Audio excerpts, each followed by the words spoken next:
ഓം ശ്രീ ഗണേശായ നമ. ഓം ശ്രീ ഗണേശ ശാരദ ഗുരുഭ്യോ നമ.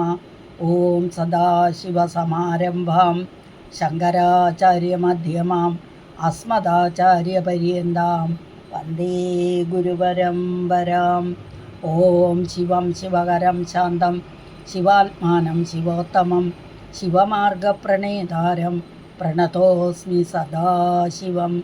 സർവമംഗളമാംഗല്യേ ശിവേ സർവാർത്ഥസാധികേ ശരണ്യേ ത്രംബകേ ഗൗരി നാരായണി നമോസ്തുതേ. ഓം ശ്രീ മഹാദേവ്യൈ നമ. ഓം ശ്രീ മഹാത്രിപുരസുന്ദര്यै നമ. ഓം നമ ചണ്ഡികായൈ. ഹരി ഓം. ശ്രീമദ് ദേവി മഹാത്മ്യം പഠന പരമ്പരയിലേക്ക് എല്ലാവർക്കും സുസ്വാഗതം. സുദിനം നേരുന്നു. നല്ലൊരു ദിവസത്തെ നടന്നുകൊണ്ട് ഇന്നത്തെ ക്ലാസ് ഇന്നലെ വരെ നമ്മൾ ദേവി മഹാത്മ്യത്തിലെ പ്രഥമ ചരിതം ആദ്യത്തെ അധ്യായം മധുകൈടഭവധ വർണ്ണനം പഠിച്ചു കഴിഞ്ഞു. ഇന്ന് അത് സമർപ്പിക്കുകയാണ് ദേവിക്ക്. അപ്പം മുഴുവനും ആദ്യം മുതൽ പ്രഥമ അധ്യായം മുഴുവൻ ഒരു പ്രാവശ്യം വായിച്ചിട്ട് ഫുള്ളർത്ഥം ഫുൾ അർത്ഥവും പറഞ്ഞു തരാൻ പോവുകയാണ് ഇന്ന്. മുഴുവനായുള്ള അർത്ഥം പറഞ്ഞില്ലായിരുന്നല്ലോ. ഓരോ ശ്ലോകം വായിച്ച് ഓരോരോ ശ്ലോകത്തിൻ്റെ അർത്ഥവും ഓരോ വാക്കിൻ്റെ അർത്ഥമൊക്കെ പറഞ്ഞല്ലേ പഠിപ്പിച്ചത്. അപ്പോൾ മുഴുവനായിട്ടുള്ള കഥ എന്താണ് എന്ന കഥയും പറഞ്ഞ് മുഴുവനും ശ്ലോകങ്ങളും വായിച്ചു തരുവാണ്. ഏകദേശം 78 ശ്ലോകങ്ങളുണ്ട് ഇതിനകത്ത്. ഇതിൽ 104 മന്ത്രങ്ങളുണ്ട്. 78 ശ്ലോകങ്ങളും 104 മന്ത്രങ്ങളും. ഉവാച എന്നൊക്കെ പറയുന്നതൊക്കെ മന്ത്രങ്ങളാണ്. അപ്പം ശ്രദ്ധിച്ച് കേട്ട് പഠിച്ചതിന് ശേഷം ചൊല്ലി സമർപ്പിക്കുക. നിലവിളക്ക് കത്തിച്ച് വെച്ച് കർപ്പൂരം ഒഴിഞ്ഞ് സമർപ്പിക്കുക ചൊല്ലിയിട്ട്. എന്നിട്ട് അങ്ങനെ പഠിക്കുക. ദേവി മഹാത്മ്യത്തിൻ്റെ ഒന്നാമത്തെ അധ്യായം പ്രഥമ ചരിതം പ്രഥമോധ്യായം. ഓം ശ്രീ മഹാദേവ്യൈ നമ. ഓം നമ ചണ്ഡികായൈ. ഹരി ശ്രീ ഗണപതയേ നമ. വിഘ്നമസ്തു. ഓം നമ ചണ്ഡികായൈ. പ്രഥമചരിതം പ്രഥമോധ്യായഃ മധുകൈടഭവധ വർണ്ണനം. ഓം അസ്യ ശ്രീ പ്രഥമചരിതസ്യ ബ്രഹ്മാ ഋഷിഃ മഹാകാളീ ദേവത ഗായത്രീ ഛന്ദഃ നന്ദാശക്തിഃ രക്തദന്തികാ ബീജം അഗ്നിസ്തത്വം ഋഗ്വേദസ്വരൂപം. ശ്രീ മഹാകാളീ പ്രീത്യർത്ഥേ പ്രഥമചരിതജപേ വിനിയോഗഃ. ധ്യാനം. ഓം ഖഡ്ഗം ചക്രഗദേഷു ചാപപരികാൻ ശൂലംബുശുണ്ടീം ചിരഃ ശംഖം സന്ധദതീം കരേ സ്ത്രീനയനാം സർവാംഗഭൂഷാവൃതാം നീലാശ്മദ്യുതിമാസ്യ പാദദശകാം സേവേ മഹാകാളികാം യാമസ്തൗ സ്വവിദേ ഹരൗ കമലജോ ഹന്തും മധും ഗൈഡഭം. ഓം ഐം മാർക്കണ്ഡേയ ഉവാച.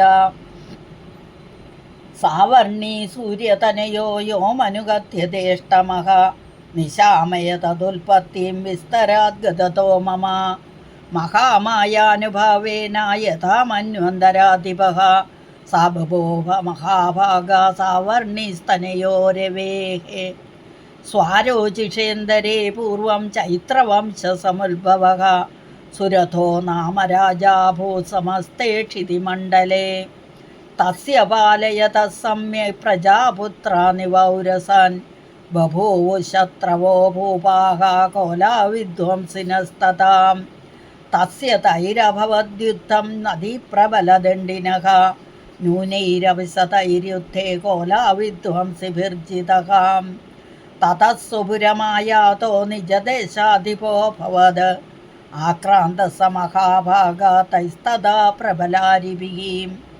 അമാത്യൈർബലിഭിർദുഷ്ടൈർദുർബലസ്യ ദുരാത്മഭിः കോശോബലം ചാപഹൃതം തത്രാഭി സുപുരേ സതഃ തതോ മൃഗയവ്യാജേന ഹൃതസ്വാമ്യ സഭൂപതിഃ ഏകാകീ ഹയമാരുഹ്യ ജഗാമഗഹനം വനം സ തത്രാശ്രമമദ്രാക്ഷീദ്വിജവര്യസ്യ മേധസാ പ്രശാന്തശ്വാപദാകീർണം മുനിശിഷ്യോപശോഭിതം തസ്ഥൗ കഞ്ചിൽ സകാലം ച മുനിനാ തേന സൽകൃതഃ ഇതശ്ചേതശ്ച വിചരൻ തസ്മിൻ മുനിവരാശ്രമേ സ്വചിന്തയത്തഥാ തത്ര മമത്വാകൃഷ്ടചേതനഃ മത്പൂർവൈപാലിതം പൂർവം മയാ ഹീനം പുരം ഹി തത് മത്ഭൃത്യൈസ്തൈരസദ്വൃത്തൈ ധർമ്മതഃ പാല്യതേന വാ ന ജാനേ സപ്രധാനോ മേ ശൂരഹസ്തി സദാ മദഃ മമ വൈരിവശം യാതഃ കാൻ ഭോഗാനുപലപ്സ്യത്തെ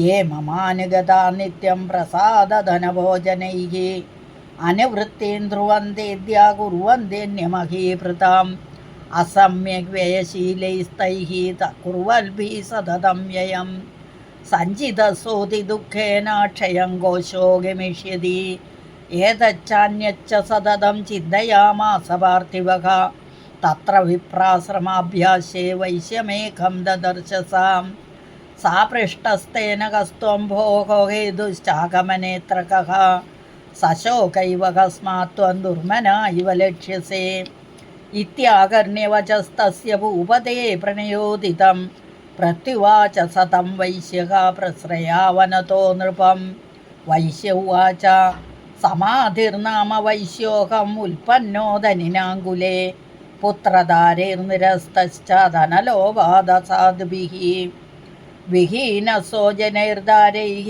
പുത്രൈരാദായ മേ ധനം വനമഭ്യാഗതോ ദുഃഖീ നിരസ്തശ്ചാപ്തബന്ധുഭിः സോഹം ന വേദ്മി പുത്രാണാം കുശലാകുശലാത്മികാം പ്രവൃത്തിം സ്വജനാനാം ച ധാരാണാം ച അത്ര സംസ്ഥിതഃ കിം नु തേഷാം ഗൃഹേ ക്ഷേമം അക്ഷേമം കിം नु സാമ്പ്രതം കഥം തേ കിം नु സദ്വൃത്താഃ ദുർവൃത്താഃ കിം नु മേ സുതാഃ രാജോവാച യൈർനിരസ്തോ ഭവാൻ ലുബ്ധൈഃ പുത്രധാരാദിഭിർധനൈഃ തേഷു കിം ഭവതഃ സ്നേഹം അനുബധ്നാതി മാനസം വൈശ്യ ഉവാച ഏവമേതദ്യഥാ പ്രാഹ ഭവാനസ്മദ്ഗതം വചഃ കിം കരോമി ന ബധ്നാതി മമ നിഷ്ഠുരതാം മനഃ യൈ സന്ധ്യജ്യ പിതൃസ്നേഹം ധനലുപ്തൈർനിരാകൃതഃ പതിസ്വജനഹാർദം ച ഹാർദിതേഷ്വേവ മേ മനഃ കിമേതന്നാഭിജാനാമി ജാനന്നപി മഹാമതേ യത്പ്രേമപ്രവണം ചിത്തം വിഗുണേഷു വിബന്ധുഷു തേഷാം കൃതേ മേ നിശ്വാസോ ദൗർമനസ്യം ച ജായത്തെ കരോമി കിം യന്ന മനഃ തേഷു അപ്രതീഷു നിഷ്ഠുരം മാർക്കണ്ഡേയ ഉവാച തതസ്ഥൗ സഹിതൗ വിപ്രാ തം മുനിം സമുപസ്ഥിതൗ സമാധിർനാമ വൈശ്യോസൗ സ ച പാർത്ഥിവ സത്തമഃ കൃത്വാ തു തൗ യഥാ ന്യായം യഥാർഹം തേന സംവിധം ഉപവിഷ്ടൗ കഥാ കാശ്ചിത് ചക്രദുർവൈശ്യപാർത്ഥിവൗ രാജോവാച ഭഗവംസ്ത്വാമഹം പ്രഷ്ടും ഇച്ഛാമ്യേകം വദസ്വ തത് ദുഃഖായ യന്മേ മനസഃ സ്വച്ഛിത്തായ തദാം വിനാ മമ ത്വം ഗതരാജ്യസ്യ രാജ്യാംഗേഷു അഖിലേഷ്വപി ജാനതോപി യഥാജ്ഞസ്യ കിമേതന്മുനിസത്തമ അയം ച നിഗൃതപുത്രൈദാരൈർവൃത്തിസ്തഥോചിതഃ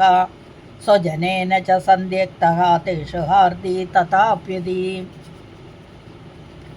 ഏവമേഷത്തഥാഹം ച ദാവപ്യത്യന്തദുഃഖിതൗ ദൃഷ്ടദോഷേപി വിഷയേ മമ ത്വകൃഷ്ടമാനസൗ തത്കിമേതന്മഹാഭാഗായന്മോഹോ ജ്ഞാനിനോരപി മമാസ്യ ച ഭവത്യേഷാ വിവേകാന്തസ്യ മൂഢത ഋഷിരുവാച ജ്ഞാനമസ്തി സമസ്തസ്യ ജന്തോർവിഷയഗോചരേ വിഷയാശ്ച മഹാഭാഗാ യാന്തി ചൈവം പൃഥക് പൃഥക് ദിവാന്ത പ്രാണിന കേചിരാത്രാവന്താസ്തഥാ പരേ കേചിദ്ദിവാ തഥാ രാത്രോ പ്രാണിനസ്തുല്യദൃഷ്ടയഃ ജ്ഞാനിനോ മനുജാ സത്യം കിം नु തേന ഹി കേവലം യതോ ഹി ജ്ഞാനിനഃ സർവേ പശുപക്ഷിമൃഗാദയഃ ജ്ഞാനം ച തന്മനുഷ്യാണാം യത്തേഷാം മൃഗഭക്ഷിണാം മനുഷ്യാണാം ച യത്തേഷാം തുല്യമന്യത്തതോപയോഗോ ജ്ഞാനേപി സതി പശ്യൈതാൻ പദങ്കഞ്ചാവചഞ്ജുഷു കണമോക്ഷാദൃതാൻ മോഹാത് പീഡ്യമാനാനപീക്ഷുതാം മാനുഷാമനുജവ്യാഘ്രാസാഭിലാഷാസുതാൻ പ്രതി ലോഭാത് പ്രത്യുപകാരായ നന്വേദൻ കിം ന പശ്യസി തഥാപി മമതാവർത്തേ മോഹഗർത്തേ നിപാതിതാഃ മഹാമായാ പ്രഭാവേണ സംസാരസ്ഥിതികാരിണാം തന്നാത്ര വിസ്മയകാര്യോ യോഗനിദ്രാ ജഗത്പതേഃ മഹാമായാ ഹരേശ്ചൈഷാ തയാ സമ്മോഹ്യതേ ജഗത് ജ്ഞാനിനാമഭിചേതാംസി ദേവീ ഭഗവതി ഹി സാ ബലാദാകൃഷ്യ മോഹായ മഹാമായ പ്രയച്ഛതി തയാ വിസൃജ്യത്തെ വിശ്വം ത്രൈലോക്യം സാ ചരാചരം സൈഷാ പ്രസന്നാ വരദാ നൃണാം ഭവതി മുക്തയേ സാ വിദ്യാ പരമാമുക്തേഃ ഹേതുഭൂതാ സനാതനി സംസാരബന്ധഹേതുശ്ച സൈവ സർവീശ്വരീശ്വരി രാജോവാച ഭഗവൻ കാഹി സാ ദേവി മഹാമായേതി യാം ഭവാൻ ബ്രവീതി കഥമുൽപ്പന്ന സാ കർമ്മസ്യാശ്ച കിം ദ്വിജാം യത്പ്രഭാവാ ച സാ ദേവി യത്സ്വരൂപാ യദുദ്ഭവാ തത്സർവം ശ്രോതുമിച്ഛാമി ത്വത്തോ ബ്രഹ്മവിദാംബരാ ഋഷിരുവാച നിത്യൈവ സാ ജഗന്മൂർത്തിഃ തയാ സർവമിദം തതം തഥാപി തത്സമുൽപത്തിഃ ബഹുധാ ശ്രൂയതാം മമ ദേവാനാം കാര്യസിദ്ധ്യർത്ഥമാവിർഭവതി സാ യദാ ഉൽപ്പന്നേതി തഥാ ലോകേ സാ നിത്യാപ്യഭിധീയതേ യോഗനിദ്രാം യഥാ വിഷ്ണുഃ ജഗത്യേകാർണവീകൃതേ ആസ്തീര്യ ശേഷമഭജത് കൽപ്പാന്തേ ഭഗവാൻ പ്രഭോ തഥാ ദ്വാസുരൗ ഘോരൗ വിഖ്യാതൗ മധുകൈഡഭൗ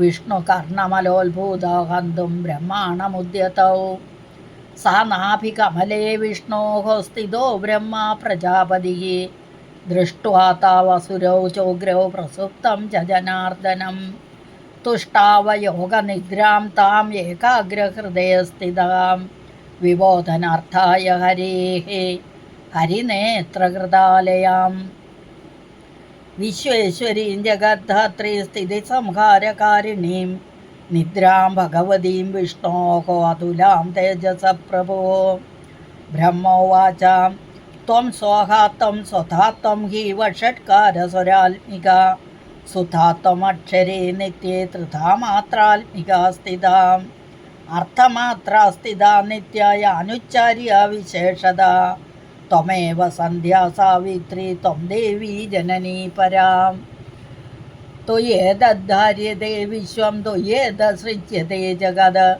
ത്വയേതത് പാല്യതേ ദേവി ത്വമത്സ്യന്തേ ച സർവദാ വിസൃഷ്ടൗ സൃഷ്ടിരൂപാ ത്വം സ്ഥിതിരൂപാ ച പാലനേ തഥാ സംഹൃതിരൂപാന്തേ ജഗതോസ്യ ജഗന്മയേ മഹാവിദ്യാ മഹാമായ മഹാമേധാ മഹാസ്മൃതി മഹാമോഹാ ച ഭവതി മഹാദേവി മഹാസുരി പ്രകൃതിസ്ത്വം ഹി സർവസ്യ ഗുണത്രയ വിഭാവിനി കാളരാത്രിർമഹാരാത്രി മോഹരാത്രിശ്ച ദാരുണാ ത്വം ശ്രീ ത്വം ഈശ്വരി ത്വം ഹ്രീ ത്വം ബുദ്ധിർബോധലക്ഷണാ ലജ്ജാ പുഷ്ടിസ്തഥാ തുഷ്ടിഃ ത്വം ശാന്തിക്ഷാന്തിരേവ ച ഖഡ്ഗിനി ശൂലിനി ഘോരാ ഗദിനി ചക്രിണി തഥാ ശംഖിനി ചാപിനി ബാണഭുചുണ്ഡി പരിക്കായുതാ സൗമ്യ സൗമ്യതരാ ശേഷ സൗമ്യേഭ്യസ്തതി സുന്ദരി പരാപരാണാം പരമാ ത്വമേവ പരമേശ്വരി യച്ഛ കിഞ്ചിത് ക്വചിദ്വസ്തു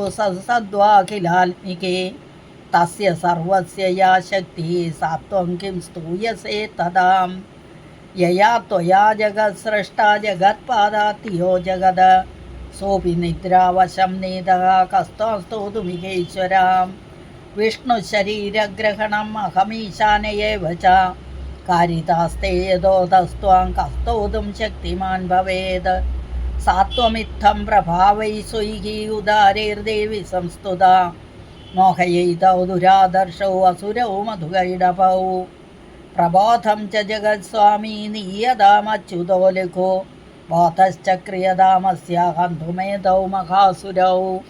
ഋഷിരുവാച ഏവം സ്തുതാ തഥാ ദേവി താമസീ തത്ര വേധസ വിഷ്ണോഃ പ്രബോധനാർത്ഥായ നിഹന്തും മധുകൈടഭൗ. നേത്രാസ്യ നാസികാ ബാഹു ഹൃദയേഭ്യസ്തതോ രസഃ നിർഗമ്യ ദർശനേ തസ്ഥൗ ബ്രഹ്മണോ വ്യക്തജന്മനഃ. ഉത്തസ്ഥൗ ജഗന്നാഥ തയാ മുക്തോ ജനാർദ്ദനഃ. ഏകാർണവേ അഹിശയനാത് തതഃ സദൃശേ ച തൗ. മധുകൈടഭൗ ദുരാത്മാനൗ അതിവീര്യപരാക്രമൗ. ക്രോധരക്തക്ഷണൗ ഹന്തും ബ്രഹ്മാണം ജനിതോദ്യമൗ. സമുത്ഥായ തതസ്ഥാഭ്യാം യുയുധേ ഭഗവാൻ ഹരിഃ. പഞ്ചവർഷസഹസ്രാണി ബാഹുപ്രേരണോ വിഭുഃ. താവപ്യതിബലോന്മത്തോ മഹാമായാ വിമോഹിതൗ. ഉക്തവന്തൗ വരോസ്മത്തോ വ്രിയതാമിതി കേശവം. ശ്രീഭഗവാനുവാച ഭവേതാമദ്യ മേ തുഷ്ടൗ മമ വധ്യൗ ഭാവഭി. കിമന്യേന വരേണാത്ര ഏതാവദ്ധിവൃതം മയാ. ഋഷിരുവാച വഞ്ചിതാഭ്യാമിതി തഥാ സർവമാപോമയം ജഗത്. വിലോക്യ താഭ്യാം ഗതിതോ ഭഗവാൻ കമലേക്ഷണഃ. ആവാം ജഹിനയത്രോർവീ സലീലേന പരിപ്ലുത. ഋഷിരുവാച തഥേത്യുക്ത്വാ ഭഗവതാ ശംഖചക്രഗദാഭൃതാ കൃത്വാ ചക്രേണ വൈഛിന്നേ ജഘനെ ശിരസി തയോഃ. ഏവമേഷാ സമുൽപ്പന്നാ ബ്രഹ്മണാ സംസ്തുതാ സ്വയം.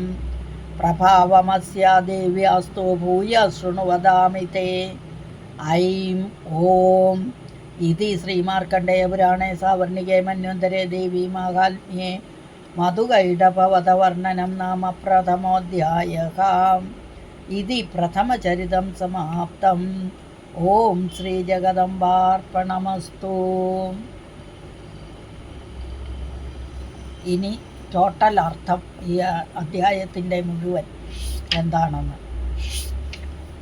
ബ്രാഹ്മം, പാൽമം, വൈഷ്ണവം തുടങ്ങിയ 18 പുരാണങ്ങളിൽ 8ാമത്തേതായ മാർക്കണ്ഡേയ പുരാണത്തിലെ പ്രധാന ഭാഗമാണ് ദേവീ മാഹാത്മ്യം. ഇതിൽ മാർക്കണ്ഡേയൻ ക്രോഷ്ടുകിയോട് മഹാമായയുടെ അനുഭാവ പ്രഭാവത്തെ വിസ്തരിച്ച് പറഞ്ഞു കേൾപ്പിക്കുന്നു. സർഗം, പ്രതിസർഗം തുടങ്ങിയ പുരാണ ലക്ഷണങ്ങൾ തികഞ്ഞ കഥകളെ വിവരിച്ച ശേഷം മന്വന്തരങ്ങളിൽ അതീതന്മാരായ മനുക്കളുടെ ചരിതം ഗ്രഹിപ്പിക്കുന്നു. ഇവർ ഓരോ ദേവതാ പ്രസാദത്താലാണ് ആധിപത്യത്തെ സ്ഥാപിച്ചത്. 7ാമത്തെ വൈവസ്വത മനു മത്സ്യമൂർത്തിയുടെ അനുഗ്രഹത്താൽ അക്കാലത്തെ ആധിപത്യത്തെ പ്രാപിച്ചു. 8ാമത്തെ മനു എന്നു മഹത്തുക്കൾ പറഞ്ഞു വരുന്ന സൂര്യപുത്രനായ സാവർണിയുടെ ഉത്ഭവഹേതു വിസ്തരിച്ച് പറയുവാൻ തുടങ്ങുന്നു. പൂർവജന്മവൃത്താന്തമടങ്ങിയ ഈ ചരിതം ഹേ ക്രോഷ്ടുകി കണ്ടതുപോലെ കേട്ടാലും എന്നിങ്ങനെ മാർക്കണ്ഡേയൻ പറഞ്ഞു. അവിഘ്നമായ പരിസമാപ്തിക്കായി ഗ്രന്ഥ ആരംഭത്തിൽ ആശിസോ നാമസ്ക്രിയയോ വസ്തുനിർദ്ദേശമോ ചെയ്തു വരുന്ന പതിവ് ഇവിടെയും സാധിച്ചിരിക്കുന്നു. പ്രസ്തുതോപാഖ്യാനം പുരാണമധ്യഗതമാകയാൽ ആശീർനമസ്ക്രിയകളെ ഉപേക്ഷിച്ച് വസ്തുനിർദ്ദേശം സാധിക്കുന്നു. പ്രസ്തുത പദ്യം കൊണ്ട് സ്വതേ നശ്വരമായ ലോകത്തിൻ്റെ അസ്തിത്വത്തെ തോന്നിപ്പിക്കുന്ന ശക്തിയെ മായയെന്ന് ഒരു കൂട്ടർ വ്യവഹരിക്കുന്നു. നിത്യനും വിഭുവും ഏകനും സത്യനും ആനന്ദാത്മകനുമായ ആത്മാവിന് ഞാൻ സുഖിയാണ് ദുഃഖിയാണ് എന്നെല്ലാം തോന്നിപ്പിക്കുന്ന ശക്തിയും മായ തന്നെയാണ്. അപ്പോൾ ലോകത്തിൻ്റെ സൃഷ്ടിസ്ഥിതി സംഹാരങ്ങളെ ചെയ്യുന്ന ശക്തിയും മായയാകുന്നു.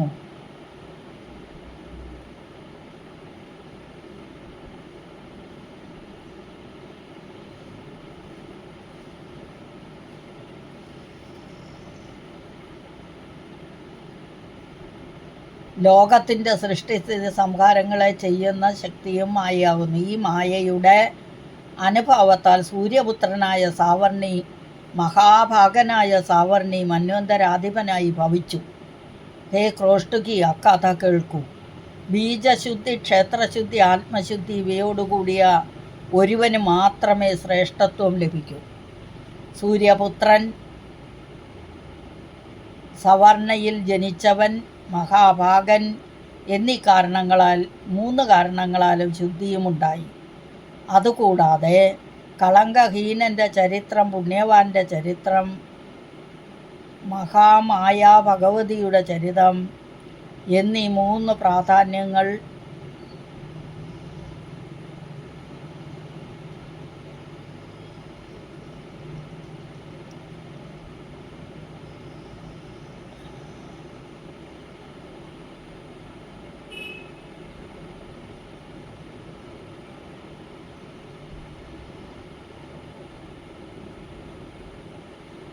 അപ്പോൾ ഈ ചരിതം, അതുകൂടാതെ കളങ്കഹീനൻ്റെ ചരിതം, പുണ്യവാൻ്റെ ചരിതം, മഹാമായ ഭഗവതിയുടെ ചരിതം എന്നീ 3 പ്രാധാന്യ വസ്തുതയായ ഉപാഖ്യാനത്തിനുള്ളതിനാൽ പാപക്ഷയം, പുണ്യസിദ്ധി, അനർത്ഥശാന്തി എന്നീ പ്രയോഗങ്ങൾ അനുഭവപ്പെടുമെന്ന് വ്യക്തമാകുന്നു.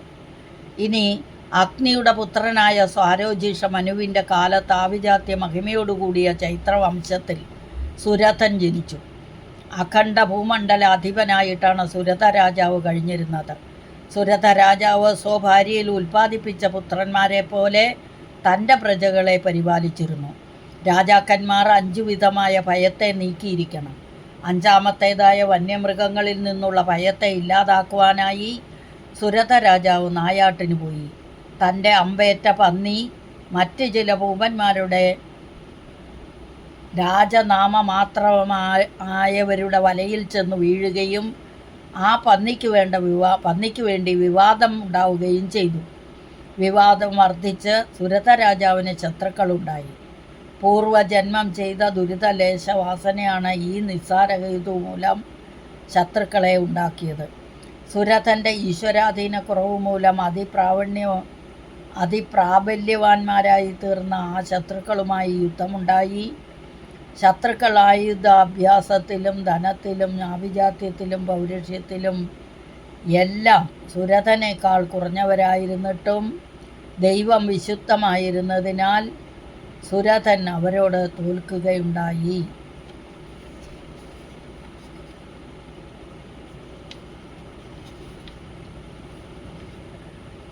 യുദ്ധത്തിൽ തോറ്റുപോയ സുരഥൻ സ്വപുരത്തിലെത്തി തൻ്റെ ദേശത്തിൻ്റെ മാത്രം അധിപനായി കഴിഞ്ഞു. അപ്പോൾ പ്രബലന്മാരായ ശത്രുക്കൾ സുരഥൻ്റെ ദേശത്തെ ആക്രമിച്ചു. അല്ലയോ മഹാഭാഗനായുള്ള ക്രോഷ്ടുകി, നോക്കൂ, സമ്പത്തിനും ആപത്തിനും ഒരു നീതിയുമില്ല.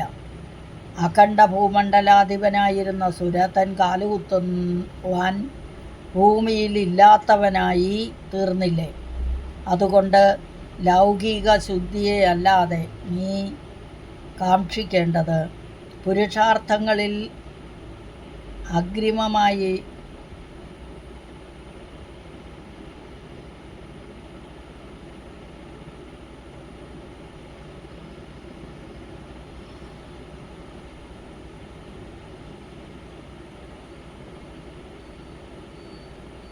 ലൗകിക ശുദ്ധിയെക്കുറിച്ച്, ലൗകിക സമൃദ്ധിയെക്കുറിച്ച് അല്ല നീ കാക്ഷിക്കേണ്ടത്. പുരുഷാർത്ഥങ്ങളിൽ അഗ്രിമമായി മോക്ഷത്തെ കാക്ഷിക്കൂ, അതിനായി പ്രവർത്തിക്കൂ എന്നിങ്ങനെ അർത്ഥമാകുമാറ് മാർക്കണ്ഡേയൻ ക്രോഷ്ടുകിയോട് പറയുന്നു. സുരഥൻ തൻ്റെ നഗരത്തിലിരിക്കവേ തന്നെ നിസ്സഹായിയും ദുർബലനുമായി തീർന്നു. ദുഷ്ടന്മാരും മനോരോഷികളുമായ സുരഥമന്ത്രിമാർ ഭണ്ഡാരത്തിലെ ധനവും സ്വാധീനമായിരുന്ന സൈന്യത്തെയും അപഹരിക്കയാൽ സുരഥന് വീണ്ടും സൈന്യം ശേഖരിക്കുവാനോ ഉണ്ടായിരുന്ന സൈന്യങ്ങളുമായി ചേർന്ന് യുദ്ധം ചെയ്യാനോ മരിക്കുവാനോ സാധിക്കില്ല. അമാത്യർ സുരഥൻ്റെ രാജചിഹ്നങ്ങളെപ്പോലും അപഹരിച്ചു. അനന്തരം സുരഥൻ ഒറ്റയ്ക്ക് ഒരു കുതിരമേൽ കയറി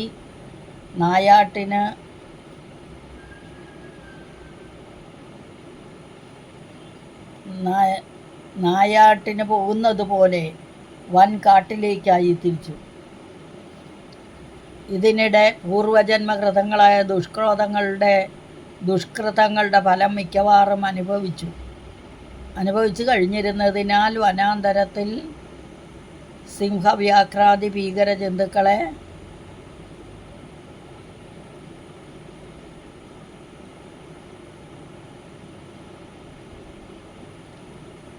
ഇതിനിടെ പൂർവജന്മകൃതങ്ങളായ ദുഷ്കൃതങ്ങളുടെ ഫലം മിക്കവാറും അനുഭവിച്ചു കഴിഞ്ഞിരുന്നതിനാൽ വനാന്തരത്തിൽ സിംഹവ്യാക്രാദി ഭീകര ജന്തുക്കളെ കാണാതെ ഒരു ആശ്രമത്തെ തന്നെ കണ്ടു. വിദ്യയിലും തപസ്സിലും അഗ്രിമസ്ഥാനത്തെത്തിയ ബ്രഹ്മണോത്തമനായ സുമേധസിൻ്റെ ആശ്രമമായിരുന്നു അത്. തപപ്രഭാവത്താൽ ജന്മശത്രുക്കളായ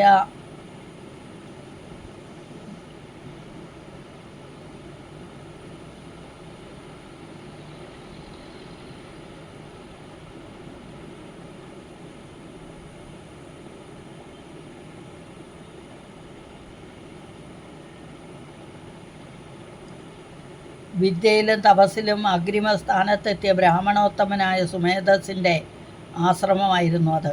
തപപ്രഭാവത്താൽ ജന്മശത്രുക്കളായ ഗജസിംഹാദി വന്യമൃഗങ്ങൾ പ്രശാന്തങ്ങളായി അവിടെ കഴിഞ്ഞിരുന്നു. ശിഷ്യന്മാരിൽ അലങ്കൃതമായ സുമേധസിൻ്റെ ആശ്രമത്തിൽ സുരഥൻ എത്തിച്ചേർന്നു. സുരഥ രാജാവ് മുനിയുടെ സൽക്കാരങ്ങൾ അനുഭവിച്ചുകൊണ്ട് അല്പസമയം അവിടെ കഴിഞ്ഞുകൂടി അനന്തരം ആശ്രമത്തിലെ ഓരോരോ ആശ്ചര്യങ്ങൾ കണ്ടുകൊണ്ട് ഓരോരിടത്തായി ചുറ്റി നടന്നു. അപ്പോൾ പണ്ട് അനുഭവിച്ച രാജ്യത്തെയും രാജപദവിയെയും ഓർമ്മിച്ചു. തത്വമുണ്ടായിട്ട് അപ്പോൾ പണ്ട് അനുഭവിച്ച രാജ്യത്തെയും രാജപദവിയെയും ഓർമ്മിച്ചു. മത്വമുണ്ടായിട്ട് ഇങ്ങനെ ചിന്തിക്കുവാൻ തുടങ്ങി.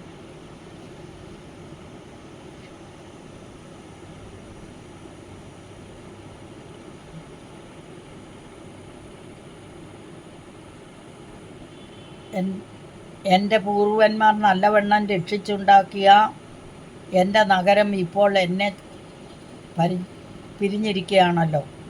എന്നെക്കൊണ്ട് കഴിഞ്ഞുകൂടിയെങ്കിലും എന്നോട് സന്ധികളെ കാണിച്ച് എന്നെ ആട്ടിപ്പായിച്ച് എൻ്റെ ഭാര്യമാർ ആ നഗരത്തെ ധർമ്മപരിപാലനം ചെയ്യുന്നുണ്ടോ എന്നിങ്ങനെയായിരുന്നു മമത്വത്തിൽ ആകർഷിക്കപ്പെട്ട സുരഥൻ്റെ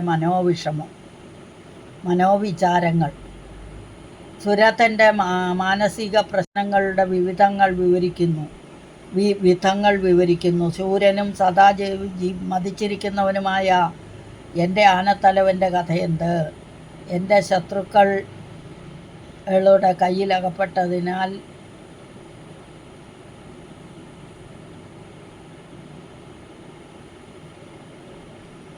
സുരഥൻ്റെ മാനസിക പ്രവർത്തനങ്ങളുടെ വിധങ്ങൾ വിവരിക്കുന്നു. ശൂരനും സദാ മതിച്ചിരിക്കുന്നവനുമായ എൻ്റെ ആനത്തലവൻ്റെ കഥയെന്ത്? എൻ്റെ ശുശ്രൂഷകൾ കയ്യിലകപ്പെട്ടതിനാൽ അവർ ഞാൻ രക്ഷിച്ചതുപോലെ സൂക്ഷിച്ച് ലയിക്കുമോ?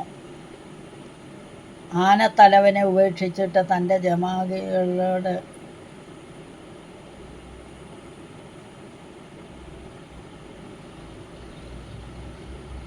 ആനത്തലവൻ്റെ കഥയെന്ത്? എൻ്റെ ശത്രുക്കളുടെ കയ്യിലകപ്പെട്ടാൽ അവർ ഞാൻ രക്ഷിച്ചതുപോലെ സൂക്ഷിച്ച് രക്ഷിക്കുമോ? ആനത്തലവനെ ഉപേക്ഷിച്ചിട്ട് എൻ്റെ അനുഗാമികളായി കഴിഞ്ഞുകൂടിയ സേവകന്മാരിൽ മനസ്സിൽ ചെന്ന്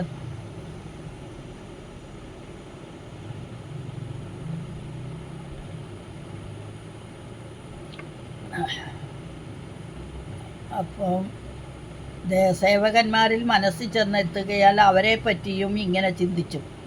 യജമാനനെ തൃപ്തിപ്പെടുത്തണം, സ്വയം ധനം ആർജിക്കണം, വയറ് കഴിക്കണം എന്നിങ്ങനെ 3 വിധത്തിൽ രാജസമീപം എത്തിച്ചേരാറുള്ള സേവകന്മാർ എനിക്കുമുണ്ടായിരുന്നു. അവർ അന്യരാജാക്കന്മാരുടെ ആജ്ഞാകാരികളായിരുന്നു കഴിയുകയായിരിക്കും. തന്നെ സംഭവിച്ചിരിക്കണം. ചഞ്ചലത്തായ മനസ്സ്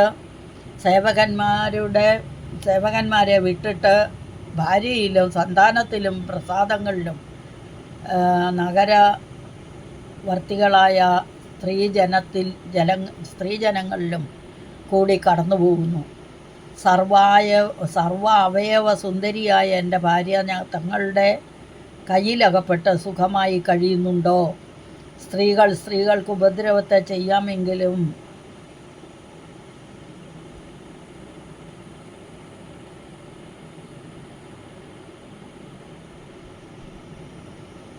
സൗന്ദര്യ സ്ത്രീകൾക്ക് ഉപദ്രവത്തെ ചെയ്യാമെങ്കിൽ അവൾ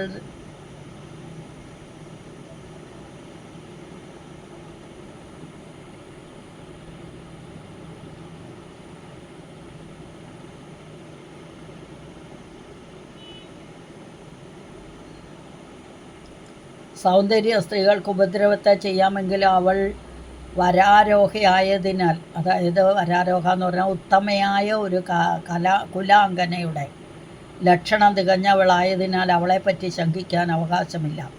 ചക്രവർത്തിയായിരിക്കേണ്ട യുക്തനായ എൻ്റെ പുത്രൻ ഇപ്പോൾ എങ്ങനെയിരിക്കുന്നു? എൻ്റെ സമീപമില്ലല്ലോ.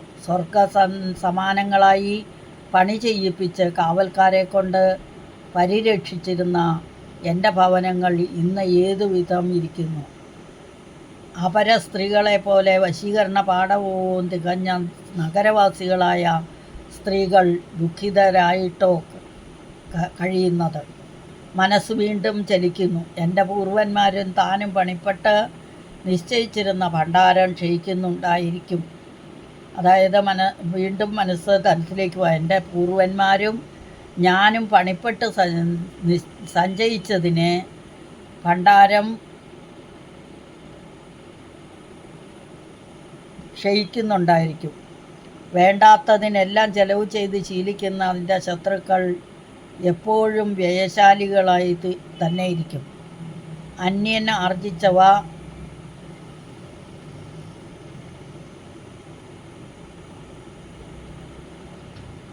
സ്വയം ആർജിച്ചാൽ അതുണ്ടാകുകയില്ലായിരുന്നു. ചതുസമുദ്ര പര്യന്തയായ ഭൂമിയുടെ ഏകനാഥനായി കഴിഞ്ഞുകൂടിയ സുരതരാജാവ് ഇങ്ങനെ പറഞ്ഞു: ശതം ചിന്തകൾ ഉദിക്കത്തക്ക വിധം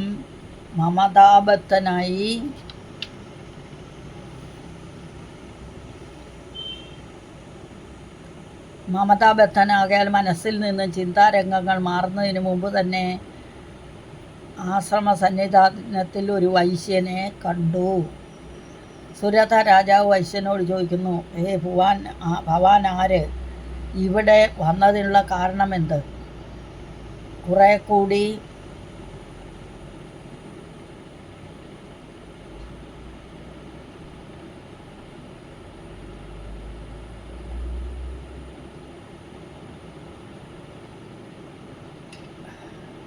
ഭവാന്റെ മനസ്സ് എന്തോ ചിന്തകളാൽ ആകുലമായി കാണപ്പെടുന്നു. ഇതിനെല്ലാം കാരണമെന്ത്? കണ്ണും മുഖത്തിലെ വികാരങ്ങളും സൂക്ഷിച്ചാൽ മനസ്സിലെ അന്തർഗതങ്ങൾ ഗ്രഹിക്കാം. അതുകൊണ്ട് സുരഥൻ്റെ ചോദ്യം അസാധുവല്ല.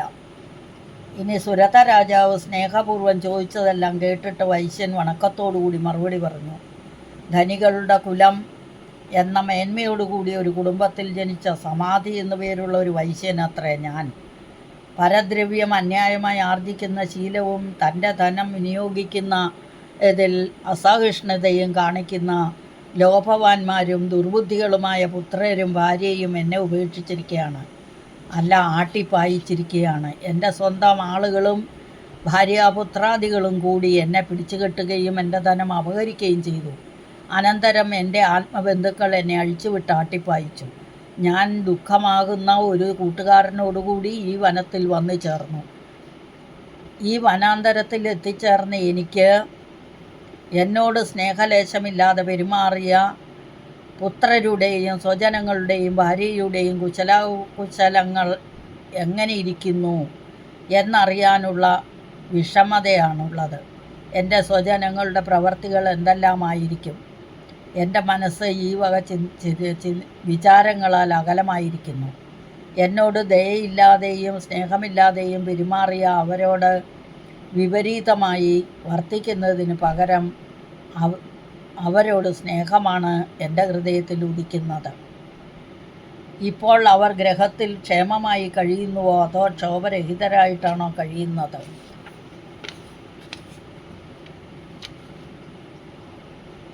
രക്ഷാരഹിതരായിട്ടാണോ കഴിയുന്നത്?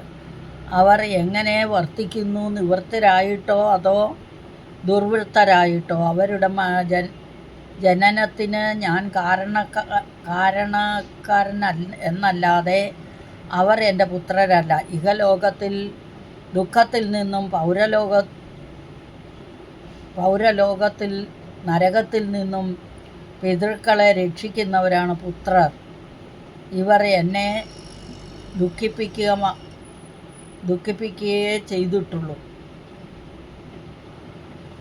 അപ്പോൾ സുരഥ രാജാവ് വൈശ്യനോട് ഇങ്ങനെ ചോദിച്ചു, നിന്റെ ധനവും അപഹരിച്ച് നിന്നെ വനവധ്യത്തിലേക്ക് ആട്ടി ഓടിച്ചവരായ പുത്രന്മാരെയും ഭാര്യയെയും സ്നേഹപൂർവ്വം വിചാരിക്കുന്നതായി ഭവാന്റെ വാക്കുകൾ കേട്ടിട്ട് തോന്നുന്നു. അതിനെന്താണ് കാരണം? ലോക സ്വഭാവം ആധാരമാക്കി തോന്നിക്കുമ്പോൾ, അല്ലെങ്കിൽ ഭവാന്റെ വാക്കുകൾ കേട്ടിട്ട് അങ്ങനെ തോന്നുന്നു. അതിനെന്താണ് വഴിയെന്ന് നോക്കാം. ലോക സ്വഭാവം ആധാരമാക്കി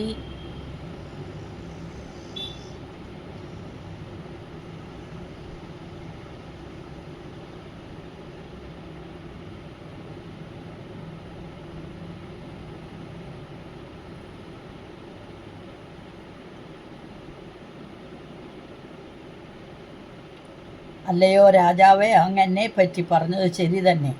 ഞാൻ എന്താണ് ചെയ്യേണ്ടത്? എൻ്റെ മനസ്സ് നിഷ്ഠുരമായി തീരുന്നില്ല. എനിക്ക് സ്നേഹമുണ്ടാകാൻ അവകാശമില്ലാത്ത അവരെ വിട്ടുപിരിയുന്നില്ല എൻ്റെ ഹൃദയം.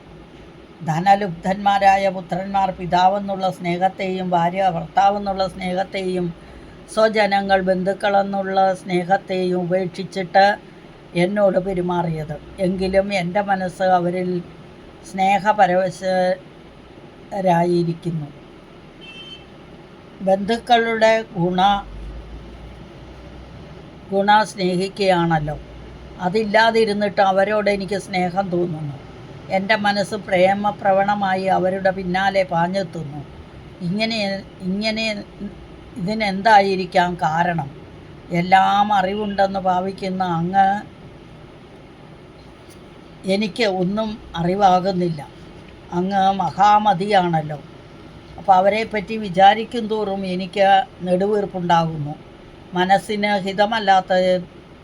ഇല്ലാതെയും തീരുന്നു. അപ്രിയം തോന്നിക്കേണ്ട അവരോട് എൻ്റെ ഹൃദയം നിഷ്ഠുരമായിരിക്കുന്നില്ലല്ലോ. എൻ്റെ ഹൃദയം പ്രതി കൂലിയാകാത്തതെന്ത്?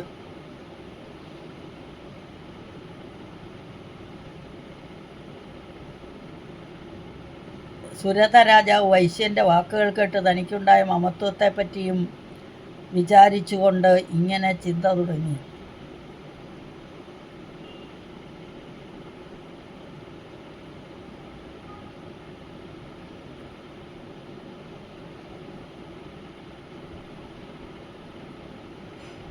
സുരഥ രാജാവ് വൈശ്യൻ്റെ വാക്കുകൾ കേട്ട് തനിക്കുണ്ടായ മമത്വത്തെപ്പറ്റിയും വിചാരിച്ചുകൊണ്ട് ഇങ്ങനെ ചിന്ത തുടങ്ങി. നമ്മുടെ ബുദ്ധിയിൽ എത്തപ്പെടാത്ത ഒരു കാര്യമാണിത്. മഹത്തുക്കളെ സമീപിച്ച് ഇതിന് സമാധാനം കാണാം എന്നിങ്ങനെ ചിന്തിച്ചുകൊണ്ടാമേ സുമേധസ് എന്ന മഹർഷിയെ സമീപിച്ചു. തുല്യ ദുഃഖിതരായ 2 പേരാണ് മഹർഷിയുടെ സന്നിധാനത്തിലെത്തിയിരിക്കുന്ന. 2 പേരും അറിയേണ്ടത് അവരുടെ മമത്വ കാരണം മാത്രം. പൂജ്യരായ ആളുകളെ സമീപിക്കുമ്പോൾ വിനയാന്വിതരായിരിക്കണം. ഉപചാരങ്ങൾ ആചരിച്ചിരിക്കണം. ദുർമുഖം കാട്ടാതെ ചെറുപുഞ്ചിരി തൂകണം. സ്വരത്തിൽ ഗർവമോ കഠിനതയോ തോന്നാതെ മധുര അക്ഷരങ്ങളെ ഉച്ചരിക്കണം. ഇങ്ങനെ പൂജ്യനായ മഹർഷിയുടെ സന്നിധാനത്തിൽ എത്തിയ സുരഥനും സമാധിയും വേണ്ടവണ്ണം ആചാരങ്ങൾ നടത്തി അവനവന് യോഗ്യമായ ആസനങ്ങളിൽ ഇരുന്ന് അനന്തരം ചില കഥകൾ തുല്യ ദുഃഖിതരായ രാജാവും വൈശ്യനും മഹർഷിയോട് പറഞ്ഞു കേൾപ്പിച്ചു. സർവജ്ഞനായ മഹർഷിയെ സമീപിച്ച് സംശയനിവൃത്തി വരുത്താൻ ആഗ്രഹിച്ച തുല്യ ദുഃഖിതരായ അവർ കഥകൾ പറഞ്ഞ് കാലം കഴിക്കുകയല്ല ചെയ്തത്. ഭഗവാനെ, സർവവും അറിയാവുന്ന മഹാത്മാവേ, ഞാൻ അവിടുത്തെ സന്നിധാനത്തിൽ ഒരു കാര്യം ചോദിക്കുന്നു. അതിന് സമാധാനം അരുളി ചെയ്താലും. എൻ്റെ ശത്രുക്കൾ രാജ്യം അപഹരിച്ചു. ഞാൻ ഈ വനാന്തരത്തിൽ ഒളിച്ചോടി അഭയം പ്രാപിച്ചു. എന്നിട്ടും എൻ്റെ രാജ്യാംഗങ്ങളായ മന്ത്രിമാരിലും സൈന്യങ്ങളിലും ഭണ്ഡാരത്തിലുമെല്ലാം മമതയുണ്ടായി എൻ്റെ ഹൃദയം അവയുടെ പുറകെയെല്ലാം പോയിക്കൊണ്ടിരിക്കുന്നു. ഈ വിചാരം മനസ്സിന് ദുഃഖത്തെ ഉണ്ടാക്കുന്നു. എൻ്റെ ബുദ്ധി എനിക്ക് അധീനമല്ലാതെ ഇരിക്കുന്നു. എല്ലാം അറിയുന്ന ഞാൻ വെറും അജ്ഞനെ പോലെയായി തീർന്നു പോകുന്നു.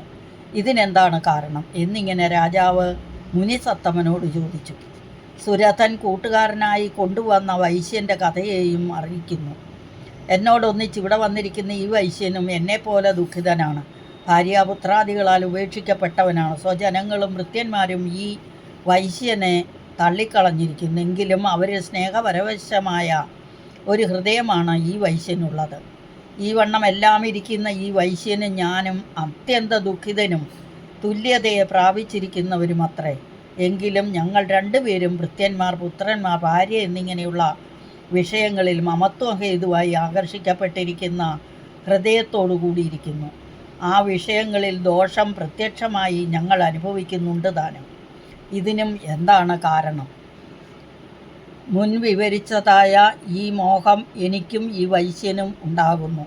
ഗുണദോഷങ്ങളെ വേർതിരിച്ചറിയിക്കുന്ന വിവേകം ഞങ്ങളെ ഉപേക്ഷിച്ചിരിക്കുകയാണ്. എന്താണ് ഈ മൂഢതയ്ക്ക് കാരണം? അരുളി ചെയ്യണമേ എന്നിങ്ങനെ തങ്ങളുടെ അറിവിൽപ്പെട്ട കാര്യങ്ങളെ വിദ്യ കൊണ്ട് തപസ്സുകൊണ്ട് ദിവ്യനായി തീർന്ന മുനിസത്തമനോട് സുരഥ രാജാവ് ചോദിച്ചു. മഹർഷി ഇതിനുള്ള സമാധാനം ചിന്തിച്ച് പറഞ്ഞു കൊടുത്തു. ചക്ഷുരാദി ഇന്ദ്രിയങ്ങൾക്ക് വിഷയമായ ജ്ഞാനം നിങ്ങൾക്ക് മാത്രമല്ല എല്ലാ ജന്തുക്കൾക്കുമുണ്ട്. പരമാത്മജ്ഞാനം ഇല്ല തന്നെ. ഇന്ദ്രിയ വിഷയമായി ജ്ഞാനം വേർപിരിഞ്ഞ് ജാതികളിൽ ഭിന്ന ഭിന്നമായി ഉണ്ടായിക്കൊണ്ട് തന്നെയിരിക്കും എല്ലാ ജന്തുക്കൾക്കും. ഗ്രഹണത്തിൽ ഭിന്നത കാണാൻ എന്താണ് കാരണം? ചില പ്രാണികൾ പകൽ കണ്ണ് കാണാൻ പാടില്ലാത്തവ, മറ്റു ചിലതുകൾ രാത്രിയിൽ കാഴ്ചയില്ലാത്തവ, വേറെ ചില പ്രാണികൾ രാത്രിയും പകലും കണ്ണ് കാണാൻ പാടില്ലാത്തവ, പകൽ ഭേദമില്ലാത്ത കാഴ്ചയുള്ളവളാണ് ചില ജന്തുക്കൾ. പശു, പക്ഷി, മൃഗാദികൾ വിഷയജ്ഞാനം കൊണ്ട് ജ്ഞാനികളാണല്ലോ. അതുപോലെ മനുഷ്യരും വിഷയജ്ഞാനം കൊണ്ട് ജ്ഞാനികൾ തന്നെ എന്ന് നമുക്ക് അംഗീകരിക്കാം. മനുഷ്യജാതിയുടെ ജ്ഞാനത്തിനുള്ള വ്യത്യാസം വിവരിക്കുന്നു. മൃഗപക്ഷ്യാദികളിൽ കാണുന്ന ജ്ഞാനമല്ല മനുഷ്യനുള്ളത്. മൃഗങ്ങൾ ബന്ധുവിനെയും ശത്രുവിനെയും അറിയുന്നത് ഘ്രാണേന്ദ്രിയം കൊണ്ടാണ്. ചക്ഷുരിന്ദ്രിയം കൊണ്ടാണ് അതിസൂക്ഷ്മങ്ങളായ ധാന്യങ്ങളെയും മത്സ്യങ്ങളെയും മറ്റും പക്ഷികൾ കണ്ടറിയുന്നത്. എന്നാൽ മനുഷ്യരിൽ ഈശ്വരനെ സംബന്ധിച്ചുള്ള ജ്ഞാനം കാണുന്നു. ആ ജ്ഞാനം മനുഷ്യജാതിക്ക് പൊതുവായിട്ടുള്ളതല്ല. ഏറ്റവും കുറഞ്ഞവർക്ക് മാത്രം വിഷയജ്ഞാനം രണ്ടു കൂട്ടർക്കും തുല്യം തന്നെ. വിഷയജ്ഞാനം പക്ഷികൾക്കുമുണ്ട്. വിശപ്പ് കൊണ്ട് പരവശരായിരിക്കുന്ന സന്ദർഭത്തിൽ പോലും പക്ഷികൾ നമുക്ക് ദൃശ്യമായിരിക്കുന്ന ഈ പക്ഷികൾ തങ്ങളുടെ കൊക്കുകളിൽ ആഹാരം ശേഖരിച്ച് കുഞ്ഞുങ്ങൾക്കായി കൊണ്ടു കൊടുക്കുന്നു. അതിന് കാരണം മോഹമാകുന്നു. പ്രത്യുപകാരമുണ്ടാകുമെന്നുള്ള വിചാരം ഇല്ലാതിരിക്കെ തങ്ങളുടെ സന്താനങ്ങളോട് സ്നേഹാധിക്യം കാണിക്കുന്ന പക്ഷികൾ വിഷയജ്ഞാനം ഉള്ളതാണെന്നിരിക്കലും മോഹപരവശങ്ങളായിട്ടിരിക്കുന്നു. രാജശ്രേഷ്ഠ, അങ്ങ് ഈ ലോകത്തെ അനുഭവങ്ങൾ കാണുന്നില്ലയോ? മനുഷ്യർ പുത്രന്മാരെ കുറിച്ച് അതിയായ അഭിലാഷമുള്ളവരാകുന്നു. പുത്രൻ സമർത്ഥനായി വന്നാൽ അവൻ എന്നോട് ചേർന്ന് ധാരാളം ധനസമ്പാദ്യങ്ങൾ വർദ്ധിപ്പിക്കുമെന്നും ലോഭചിന്തയും പുത്രരെ വളർത്തിവിട്ടാൽ പിതാവ് വൃദ്ധനാകുമ്പോൾ രക്ഷിക്കുമെന്നുള്ള പ്രത്യുപകാര പ്രതീക്ഷയുമാണ് മനുഷ്യർ പുത്രരിൽ സാഭിലാഷരന്മാരാകാൻ കാരണം. നാം ഇക്കാണുന്ന പ്രപഞ്ചത്തിൻ്റെ സ്ഥിതി ഇതാണ് എന്ന് രാജാവേ അങ്ങ് കാണുന്നില്ലയോ? ഏകനും നിത്യനും ആനന്ദാത്മകനുമായ ആത്മാവിനെ ഞാൻ സഖിയാണ്, ദുഃഖിയാണ് എന്നെല്ലാം തോന്നിപ്പിക്കുന്ന ദേഹാദി ഉപാധിയുടെ പാലനത്തിനായിട്ടത്രേ മഹാമായ പ്രഭാവം മനുഷ്യരെ മമതച്ചുഴിയോടുകൂടിയ മോഹഗർത്തത്തിൽ പതിപ്പിച്ചിരിക്കുന്നത്. മാതാപിതാക്കൾക്ക് പുത്രരെക്കുറിച്ച് സ്നേഹമില്ലാതെ വരുന്നു എങ്കിൽ സ്തന്യം കൊടുക്കുവാൻ ആര്? അവരുടെ രക്ഷണം ആര് നിർവഹിക്കും? അതിരില്ലാതെ വരുമ്പോഴല്ലേ സംസാര വിച്ഛിത്തി. അതിനാൽ സംസാരസ്ഥിതി പാലനത്തിനാണ് മഹാമായ തൻ്റെ പ്രഭാവത്താൽ മനുഷ്യരെ കൊണ്ടിങ്ങനെ ചെയ്യിക്കുന്നത്. രാജാവിൻ്റെ ആദ്യത്തെ ചോദ്യത്തിന് ഉത്തരം കിട്ടിയത് ഇപ്പോഴാണ്. അതുകൊണ്ട് വിസ്മയാകുലനായി തീർന്നത് കണ്ടിട്ട് മഹർഷി പറയുന്നു, ഈ മഹാമായ ജഗത് സൃഷ്ടി സ്ഥിതി സംഹാരകാരകനായ മഹാവിഷ്ണുവിന് പോലും മോഹഹേതുവായി തീർന്നിരിക്കുന്നു. യോഗനിദ്രയാകുന്ന മഹാമായ മഹാവിഷ്ണുവിനെ പോലും മോഹിപ്പിക്കുന്നു. അതുകൊണ്ട് ഹേ രാജശ്രേഷ്ഠ, അങ്ങ് വിസ്മയപ്പെടേണ്ട. ഈ ഷഡ്ഗുണ പരിപൂർണ ആയ ദേവി മഹാമായ ജ്ഞാനികളുടെ ഹൃദയത്തെ പോലും ബലമായി ആകർഷിച്ച് മോഹത്തിനടിമയാക്കി തീർക്കുന്നു.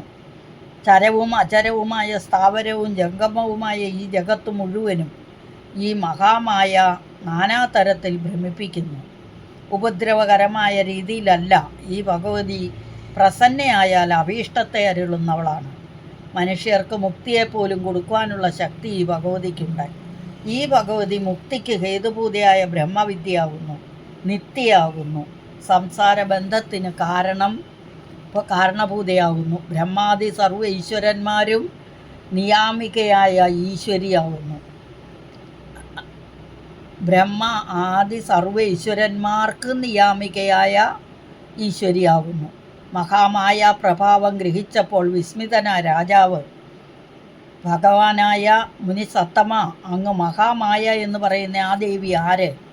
സനാതനി ആണെന്ന് മുമ്പ് പറഞ്ഞല്ലോ. എങ്കിൽ ആ ദേവി എങ്ങനെ ജനിച്ചു?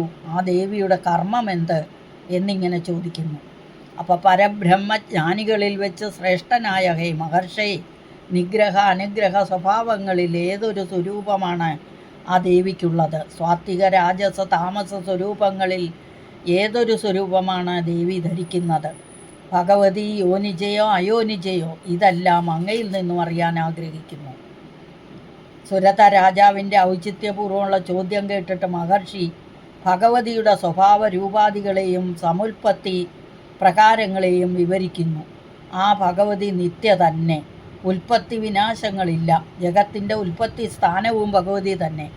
ഈ ലോകം മുഴുവൻ ഭഗവതിയാൽ വ്യാപ്തമായിരിക്കുന്നു. കാര്യരൂപമായ ജഗത്തിൽ കാരണരൂപേണ വ്യാപ്തമായിരിക്കുന്നു.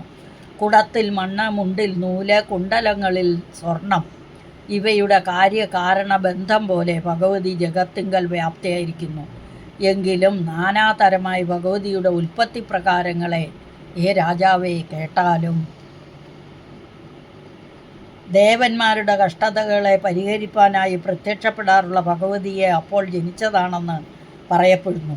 പ്രത്യക്ഷപ്പെടുകയും മറയുകയും ചെയ്യുന്നതിനെ നമ്മെ ബാധിച്ചിരിക്കുന്ന മായാപ്രഭാവത്താൽ ഉൽപ്പത്തി വിനാശങ്ങളായി പറയുന്നു എന്നല്ലാതെ ആ ഭഗവതി നിത്യയായി തന്നെ സ്ഥിതി ചെയ്യുന്നു. കൽപ്പാന്തകാലത്ത് ലോകം പ്രളയ സമുദ്രത്തിൽ മുക്കപ്പെട്ടു. അനന്തരം അനന്തൻ എന്ന നാഗത്തെ മെത്തയാക്കി പ്രഭുവായ ഭഗവാൻ വിഷ്ണു യോഗനിദ്രയെ പ്രാപിച്ചു. യോഗനിദ്രയെ പ്രാപിച്ച അവസരത്തിൽ വിഷ്ണുവിൻ്റെ കർണമലത്തിൽ നിന്നും മധു കൈടഭൻ എന്നിങ്ങനെ പ്രസിദ്ധന്മാരായ 2 ഘോരന്മാരായ അസുരന്മാരുണ്ടായി. അവർ ബ്രഹ്മാവിനെ നിഗ്രഹിക്കുവാനായി ഒരുമ്പെട്ടു. ബ്രഹ്മാവ് ഈ മധുകൈടഭന്മാർ തന്നെ നിഗ്രഹിക്കാൻ വരുന്നത് കണ്ട് മധുകൈടഭന്മാർ നിർദ്ദയന്മാരും നിർദ്ദയ ഭാഷണക്കാരും നിർദ്ദയ കർമ്മം ചെയ്യുന്നവരുമാണ്. അതുകൊണ്ട് അവർ ഉഗ്രന്മാരായി അവരെ കണ്ട് ബ്രഹ്മാവ് ഭയപ്പെടുക തന്നെ ചെയ്തു. ബ്രഹ്മാവ് തൻ്റെ ആശ്രയസ്ഥാനമായ വിഷ്ണുവിനെ നോക്കി. ആ ഭഗവാന്റെ യോഗനിദ്രയിൽ ഭഗവാന്റെ നയനങ്ങളിൽ ഭഗവതി മഹാമായ നിദ്രാരൂപയായി സ്ഥിതി ചെയ്യുന്നു. ബ്രഹ്മാവിന് വിഷ്ണുവിനെ ഉണർത്തണം. കണ്ണുകളിൽ സ്ഥിതി ചെയ്യുന്ന നിദ്രാ ഭഗവതി മാറിപ്പോകണം. യോഗനിദ്രയിൽ നിന്ന് വിഷ്ണു എങ്ങനെ ഉണരും? അതുകൊണ്ട് ദേവിയെ ബ്രഹ്മാവ് ഇപ്രകാരം സ്തുതിക്കുന്നു. സാദൃശ്യം പറയുവാൻ ഒന്നുമില്ലാത്ത തേജപ്രഭാവത്തോടുകൂടിയ വ്യാപനശീലയായ വിഷ്ണുവിൻ്റെ യോഗനിദ്രയെ ഞാൻ സ്തുതിക്കുന്നു. ഭഗവതി, അവിടുന്ന് വിശ്വത്തിൻ്റെ നിയാമികയത്രേ. ത്രിമൂർത്തികളും ഭഗവതിയുടെ അധീനതയിലാണല്ലോ വർത്തിക്കുന്നത്. ജഗത്തുക്കൾക്കെല്ലാം ആധാരഭൂതയും അവിടുന്നല്ലോ. ജഗത്തിൻ്റെ സ്ഥിതി സംഹാരം ഇവയും ഭഗവതിയല്ലേ നടത്തുന്നത്. ഭഗവതി, എൻ്റെ സ്തുതി അവിടുന്ന് സ്വീകരിക്കണമേ. ഞാൻ സ്തുതിക്കുന്നു. ദേവതാപൂജാ സന്ദർഭത്തിൽ പൂജകന്മാർക്ക് ഫലത്തെ ആഗ്രഹിക്കുന്ന സ്വാഹാമന്ത്രം ദേവിയാകുന്നു. പിതൃപൂജാ സന്ദർഭത്തിൽ പിതൃപൂജാ മന്ത്രമാകുന്ന സ്വധ ആയിരുന്ന് പൂജകന്മാർക്ക് സന്തതി പ്രാപ്തിയാദി ഫലത്തെ അനുഗ്രഹിക്കുന്നതും ഭഗവതി തന്നെ. യാഗരക്ഷാർത്ഥം വജ്രസ്വരൂപമായി സങ്കല്പിച്ചിട്ടുള്ളതും യാഗാഗ്നിയിൽ ഹവിസ് പ്രോക്ഷണം ചെയ്യുമ്പോൾ ഉച്ചരിക്കപ്പെടുന്നതും ദേവി ഭഗവതി തന്നെ. സ്വരങ്ങളുടെ സ്വരൂപമായി വർത്തിക്കുന്നതും ദേവി തന്നെ. സുധ അമൃതായി തീർന്ന് ദേവന്മാർക്ക് മരണാദികൾ ഇല്ലാതാക്കുന്നതും ദേവി തന്നെ. നിത്യമായ പ്രണവശബ്ദത്തിൽ അകാര ഉകാര മകാര രൂപങ്ങളായ 3 പ്രകാരമുള്ള മാത്രാരൂപേണ സ്ഥിതി ചെയ്യുന്നതും ദേവി തന്നെ. പ്രണവത്തിൻ്റെ അർത്ഥമാത്രാരൂപമായ ബിന്ദുവായി ഇരിക്കുന്നതും ദേവി, അചിന്തിയായും സ്വരാക്ഷരങ്ങളില്ലാതെ ഉച്ചരിക്കാൻ സാധ്യമല്ലാതെയും ഇരിക്കുന്ന ദേവി, മനുഷ്യരാശികൾ ഈശ്വര ചിന്താപരമായി കഴിയേണ്ട പൂർവ്വസന്ധ്യ, അപരസന്ധ്യ എന്നിങ്ങനെ സന്ധ്യാസമയത്തെ സ്വരൂപമായി അതുണ്ടാക്കുന്നവളായിരിക്കുന്നു ദേവി അത്രേ. വൈദിക കർമ്മങ്ങൾക്ക് മുഖ്യമെന്ന് വിധിയുള്ള സന്ധ്യാകാലത്തിൽ ബ്രാഹ്മണരാൽ ഉപാസിക്കപ്പെടുന്ന ഗായത്രി രൂപിണി ഭഗവതിയാകുന്നു. ശ്രേഷ്ഠയായ ഉത്തമയായ വേദജനനിയും ഭഗവതി തന്നെ.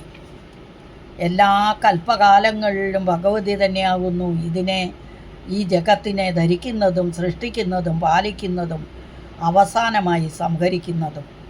ദേവി ജഗത് സ്വരൂപിണിയാണെന്നും വേദപ്രതീതിയല്ലെന്നും വ്യക്തമാകുന്നു. ഹേ ജഗത് സ്വരൂപിണിയായ ദേവി, ലോകസൃഷ്ടി നടത്തുമ്പോൾ സൃഷ്ടിരൂപിയായി സൃഷ്ടിക്കുന്നതും സൃഷ്ടിക്കേണ്ടതുമായ സാധനഭൂതയായിരിക്കുന്നതും ദേവി തന്നെയാണല്ലോ. പാലിക്കുന്നതും പാലിച്ചുകൊണ്ടിരിക്കുന്ന ജഗത്തും അവിടുന്ന് തന്നെയാണ്. ഈ ജഗത്തിൻ്റെ അവസാനത്തിൽ സംഹരിക്കുന്ന പ്രവർത്തകയും സംവർത്തവ്യമായ ജഗത്തും ജഗത് സ്വരൂപിണിയായ ദേവി അവിടുന്നാണല്ലോ. സൃഷ്ടിസ്ഥിതി സംഹാര കർമ്മങ്ങളിൽ രജസ്, സത്വം, തമസ് എന്നീ 3 ഗുണങ്ങളാൽ മിശ്രിതമായ കർമ്മങ്ങളായും ഇരിക്കുന്നത് ദേവി തന്നെ.